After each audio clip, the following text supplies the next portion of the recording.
what does this look like in action then? So first of all, integration by substitution is going to be this opposite or undoing the chain rule essentially. So it's not going to quite look like the chain rule, but it is theoretically the undoing of the chain rule. So to apply this, we really need to see it in action and see how we set it up. So here's our integral that we couldn't integrate before. We have this 2x over x squared plus 1. It cannot be integrated with power rule because there is no way we can isolate a power on any of the parts. Okay, especially when we have this binomial denominator, we really can't simplify this. So how does it work? Well, the key to integration by substitution, okay, I've written in purple here. What we need to do is we need to choose an inside function u such that its derivative will eliminate the leftover term in the expression. So what do I mean by that? Well, let's say we choose the green x squared plus 1 as my embedded function u. The derivative of u, when I differentiate u, I get du by dx. What I'll end up with is just 2x. And what ends up happening is I want to isolate the du, so I'm just going to algebraically move that dx to the other side, and I end up with this expression right here. I generate a du expression.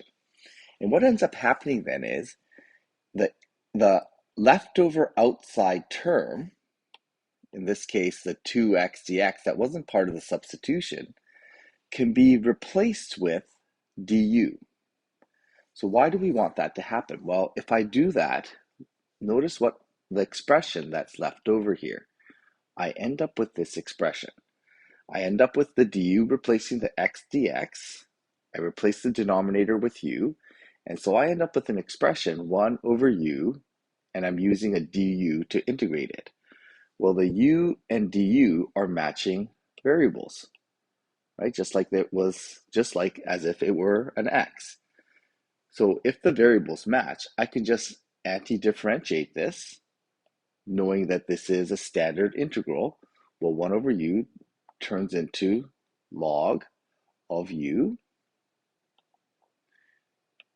plus c. Now, we don't want our integral to be in terms of u. We actually want this in terms of x. So what we're going to then do is we just replace the u with an x squared plus 1. And by doing that, we've now brought it back in terms of x, and there is our integral. So let's see what happens here, because this is hard to see what happened, but it's going to be a little bit easier to see what happened when we differentiate. So we're just going to check this. So we're going to check this by differentiating this. So I'm just going to differentiate log x squared plus 1 plus c. The derivative of log is going to be 1 over x squared plus 1. I'm just going to maybe do this here.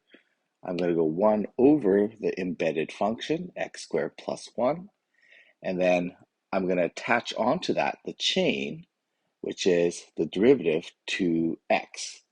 And then plus c differentiates to 0. So notice that we actually generate the original integral that we started with up here.